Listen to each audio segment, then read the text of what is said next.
fired up because we have an amazing card top to bottom. UFC 322 is going down this Saturday night live in MSG, New York City, a place that we love, a place that we've been to for fights. And I can tell you something, there is nothing like watching a UFC pay-per-view at the Mecca, Priest. Yeah, it's one of the best venues in all of combat sports. And even in regular sports, Madison Square Garden, beautiful arena, and I am so happy the UFC is always there in November. And there's so much history that's gone down at the Mecca. I mean, you're talking about Muhammad Ali fights, but there's a historical moment going down this Saturday night, Priest, because Islam Makhachev is going up to 170 pounds to take on the champion, Jack Della Maddalena. And man, Priest, I can't preface this enough, but Islam Makhachev going to 170, what's going to happen, bro? He's going to dominate, guys. This fight is not going to be close for that long. I promise you. Islam Makhachev is a beast. He is a all well-rounded fighter. He can strike, he can wrestle, he can submit you, and he's not afraid to ground and pound you. Look what he's done to some of the best in the world. Dustin Poirier in his prime went 4 rounds with him, went 5 rounds with him, and then finally got that choke in. Went hardcore rounds with Charles Oliveira. I don't know. There's not really too much to say about Islam because that's all at 155. It's a different game at 170. These guys are a lot bigger. Jack Della Maddalena is going to be a lot faster. But Jack also has to deal with the mental aspect that he is fighting Khabib's brother. He is fighting one of the best in the world. And stylistically, this fight is Islam Makhachev all day. But the only thing that I'm worried for Jack Della Maddalena is if he's going to be able to stop the wrestling from Islam Makhachev, because that Dagestani wrestling is unbelievable. And we've seen photos of Islam Makhachev during camp. He is shredded right now. He is the biggest I've ever seen him right now. And I just think it's going to be a long night for Della Maddalena. Now, when it comes to striking on the feet, I think Jack can definitely get the better of Islam because he kind of has that Aussie boxing style, slipping punches, using his feet well.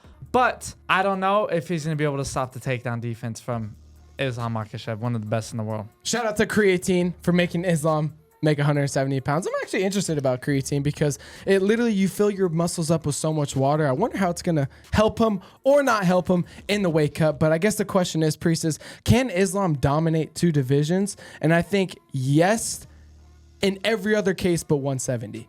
Because this is a 15-pound jump. This isn't like going from 145 to 155. This is going 155 to 170. As Priest said, these guys are huge. So can Islam dominate 170?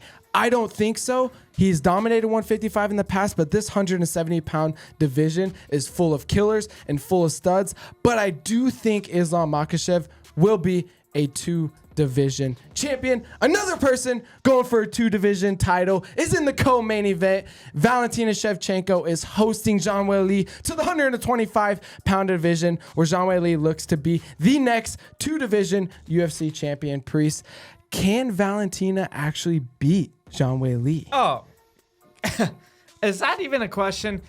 Don't get me wrong. Zhang Weili, incredible fighter at 115 pounds. Kind of hit that little stride, but she hasn't fought in a while.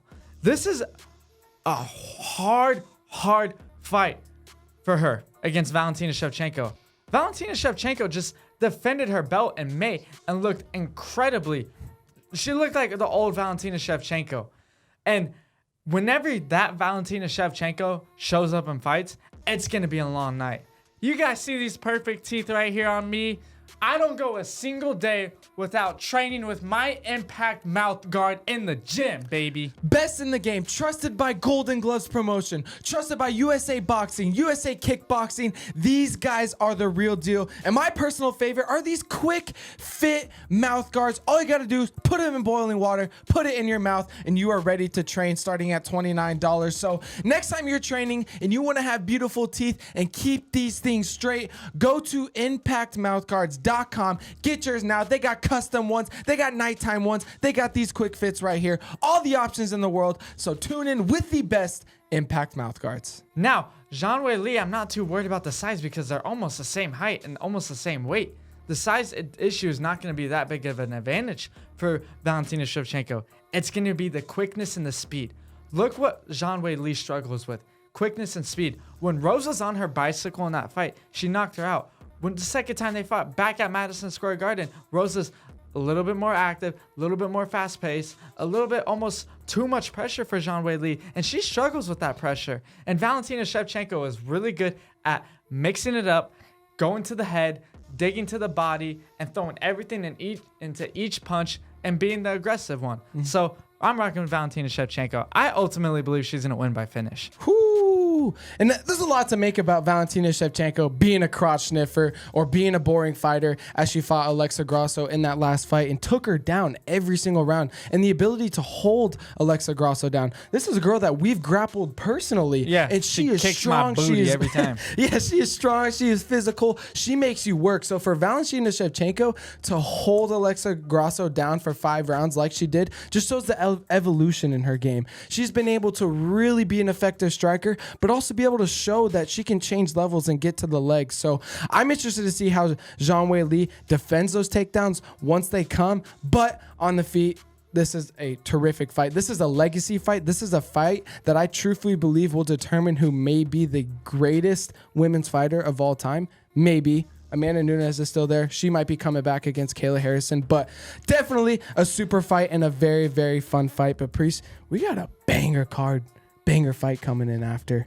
I don't even know if I have to say much about this fight, but Carlos Prates, Leon Edwards, 2 of the best strikers in the welterweight division. In the welterweight division, that we almost have this little mini tournament going on between Leon Edwards and Carlos Prates. And then you also have Sean Brady and Malcolm Morales, which we will get to. But what a fun fight we have, Priest. And is Carlos Prates the real deal? Yeah. And I ultimately believe that loss to Ian Gary was the best thing for Carlos Prates' just mental headspace and his whole career. You know, these fighters go undefeated and they lose once and then they lose twice and then they lose 3 times in a row. Carlos Prates bounced back the most perfect way you could bounce back. A spinning elbow, knockout, back on track. Cold. Has all of that confidence back in his head and his mind. Leon Edwards is no slouch of an opponent though, but his last fight was awful. By all means. That fight was just to Sean Brady. I couldn't believe what I saw from Leon Edwards. But I give credit to Sean Brady because that's what he did to a former champion. Now Carlos isn't fighting Sean Brady, but styles make fights. Leon can catch him at any moment in the fight. But that gym and Carlos Prates it's a tough fight for Leon Edwards, and I think Carlos Prates can win. It's going to be a finish. I don't think there's going to be any wrestling in this fight by any means. Yeah, I'm going to rock with Carlos Prates too, just because of what that gym has shown. Even in losses, when Gene Silva lost to Diego Lopez, you saw that fire. You saw that dog. You saw that in Kyle Baharlo's loss to Imamov. You saw that he's always there. Even when they're losing the fights, they are still trying to finish the fights, and you just see that dog in him. And that's something that you don't see with Leon Edwards. He was a champion, and he was a champion for a reason. He was the best 170-pound fighter at that time, but he just starts slow. And when the fight's not going his way, he just continues to just move slow and almost mope. And that's just something that I don't see Carlos Prates do. And that is something that is going to be the biggest difference in this fight is Carlos Prates, he starts off fast. He starts off strong. He tends to fade a little bit. But I think, like Priest said, going 5 rounds with Ian Gary really, really helped him get that energy and showed in the 5th round against Ian Gary that he was right there and he almost finished the fight. So I'm going to rock with Carlos Prates in this fight. But another welterweight banger we have is Sean Brady and Michael Morales. And Priest, I've just got to say, I feel so bad for Sean Brady. Why? I really do, because this is a guy that beat the number 1 contender. He went to England and he beat Leon Edwards. He didn't just beat him, he dominated Leon Edwards. And what do?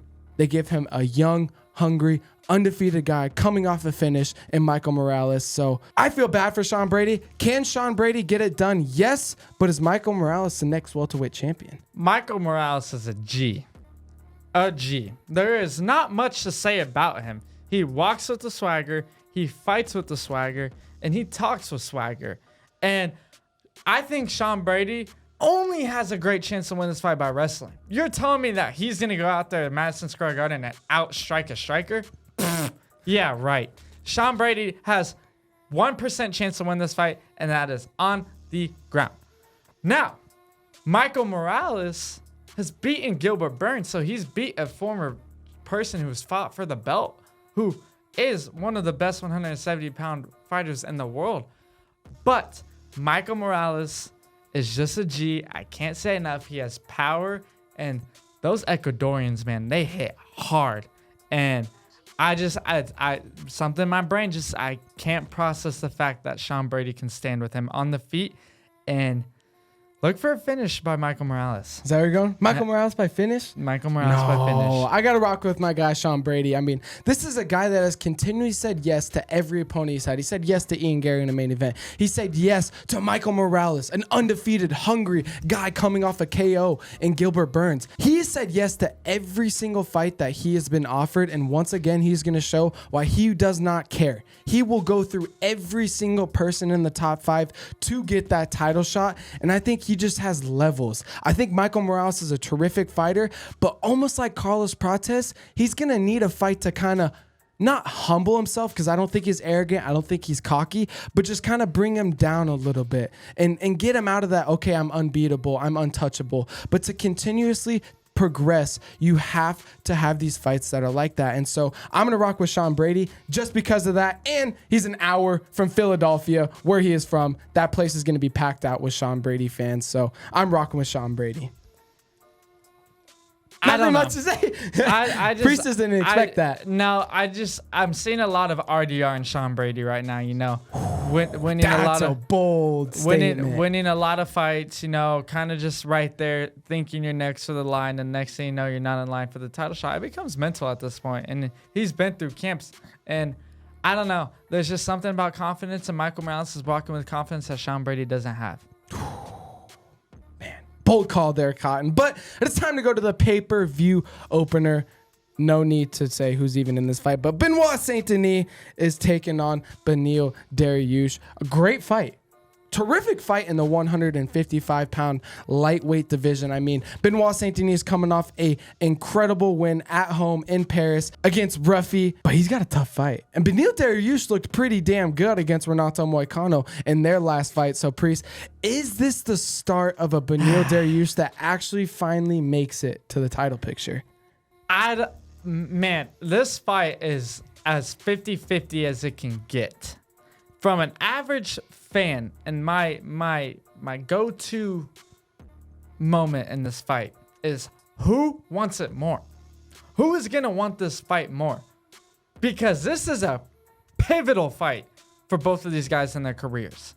You know, Beneil Dariush goes out there, just beat Moicano. Pretty good. Then you got Benoit Saint Denis, who gets knocked out by Dustin Poirier, then gets finished by Moicano, but then goes out there and beats Ruffy, who is undefeated, who no one thought, we all thought he was the best. But I don't know, man. This fight is as 50-50 as it can get. I think Beneil Dariush definitely has the heavy hitter and the power on the feet. I mean, some of those punches that he's landed is just, there is some crack, some straight up crack to them. And Benoit's been caught once, and I think he's going to be caught twice in this fight. I'm going with Beneil Dariush in this fight. I'm going to second that. I'm going Beneil Dariush. We saw him in his last fight here in International Fight Week against Moicano. And Beneil Dariush, man, a lot of people don't give him credit for this, but he's fast. He's so quick. I know his body type isn't the most appealing. He isn't yacked. He isn't shredded. But this dude is fast, and he hits hard. And you saw him almost wilt Moicano. Moicano had moments in that fight, don't get me wrong, but he almost wilted him. And that is something that Benoit Saint Denis has done in the past to his opponents. So this makes for a terrific fight, but I truthfully think this is the fight that is going to give Beneil Dariush his push. He's always been just right there. So He's close. always gotten that fight with Oliveira and then gets finished. He had that fight with McGamrot in which he looked incredible. That was going to catapult him to the top. But I finally think this is a great matchup for Benoit Dariush. Benoit Saint Denis has every opportunity to win this fight, but I got to rock with my guy Benoit Dariush because he has got that dog in him. He will not quit on himself, and he will be there in every minute of that fight. But what a main card that we have in UFC 322 in New York City. Man, we got some banger prelims too. Not going to get in all the prelims, but highlighting a few here. Tracy Cortez, Erin Blanchfield, their second fight, in which the title picture is the same night right there. Maybe a number one contenders fight. We'll see. I think Tracy Cortez is going to get it done. I think she's on a roll. You can tell just on her Instagram and us being around her, she is so locked in. She is a full-time fighter now. In the past, she has been doing all these deals and different things like that, which I respect. Go get your money, do those things. But you can tell there's a different side of Tracy right now. She's got that dog mentality. She's not going to quit on herself, and I truthfully think she will beat Erin Blanchfield. I love this fight. It's both fighters in their prime. Erin Blanchfield is not no slouch. She is a dog. She is not afraid to go out there and fight, and she's fighting in front of her hometown. But Tracy Cortez is a fan favorite, and I don't have too much to say about this fight.